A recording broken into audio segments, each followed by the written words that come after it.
He has a real shot. Stephen King talks about his horror of a Trump presidency. The Shining author says Republican candidates' campaign scares me more than anything else, adding that decline in reading has blunted voters' nose for bullshit. Stephen King has said that listening to Donald Trump's speeches is like listening to a piano fall downstairs, as he admitted that the Republican presidential candidate has a real shot of winning this November's presidential election.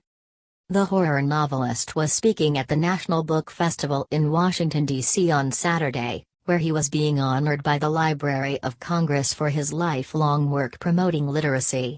King has long been an outspoken critic of Trump, putting his name to a statement opposing unequivocally the candidacy of Donald J. Trump for the presidency of the United States earlier this year, and needling him regularly on Twitter. Earlier this month, he joked that Donald Trump is actually Cthulhu. The absurd hairdo isn't absurd at all. It hides the tentacles. On Sunday, he added that Texas may go for Trump, but they have a saying for guys like him: he's so low, he could put on a top hat and crawl under a rattlesnake. On Saturday, King attacked Trump from a different angle. As a former English teacher, the author spoke about the joys and importance of reading, and how a decline in literacy means that politicians are able to voice meaningless statements. I don't believe in the so-called dumbing down of America, but as everyday reading declines, and it has, analytical thought also declines. Reading is for fun, and for me that's a big deal, but it also sharpens the nose for the unmistakable odor of bullshit, said King. We live in a society where many believe that libraries and other cultural endeavors, everything from Shakespeare in the Park to poetry slams and free concerts, are of minor importance. As if learning to think is a thing that just happens naturally, like learning to walk. Believe me, it's not. Learning to think is the result of hard work and steady effort. This disregard for culture, said King, leads to illiteracy or semi-literacy in a national population where large numbers of people are lazy thinkers without any of that nose for bullshit.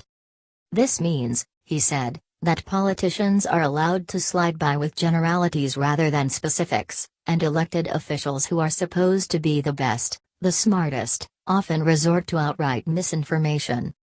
Note the way that Donald Trump falls back on saying this and such is going to be huge or this and such is beautiful. Any writer or reader worth his salt will say those words by themselves mean absolutely nothing, he said. Trump makes me wince not as a Democrat, which I am, but as a writer and reader. Listening to his speeches is like listening to a piano fall downstairs. It's all dissonance and no music. God, I'm going to miss Obama. There was poetry, always music, in what he said. In an interview with Ron Charles at The Washington Post, also this weekend, King admitted to being frightened that Trump might actually win this November. A Trump presidency scares me more than anything else, he told Charles. I would have laughed 3 or 4 months ago, but I think that Trump has a real shot. I think that Hillary Clinton has been a lackluster candidate, frankly, and there's been a sense of entitlement about her campaign like, it's my turn and I'm running against a buffoon, therefore I am already president. King, author of novels From It to The Shining, said he believed that the key to the situation was fear. We're afraid the government is going to take away our guns, we're afraid that Mexico is going to invade the United States, we're afraid of this, we're afraid of that, we're afraid of taxes, we're afraid of transgender bathrooms, the whole thing, he told Charles. As long as people are fearful, it's hard to have a rational discussion. Speaking at the festival, King also singled out the governor of Maine, his own state, Paul LePage, for criticism.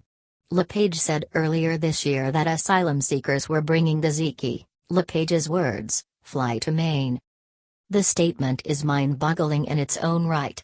That Governor LePage might have believed it is more so.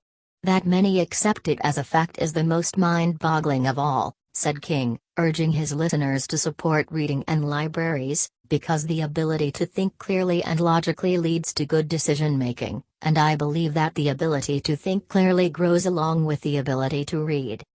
For my wife and me, Libraries were a lifeline at a time when we could rarely afford books, and the same is true for others today. We live in a rural state where many, most even, small-town libraries are flat broke.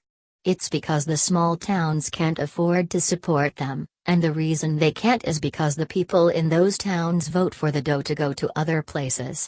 Libraries are not seen as a priority when there are potholes in the road. Sure, cash is tight, but it always is, said King. The question becomes how to grow literacy in America, and supporting those small town libraries is the way my wife and I chose to do it.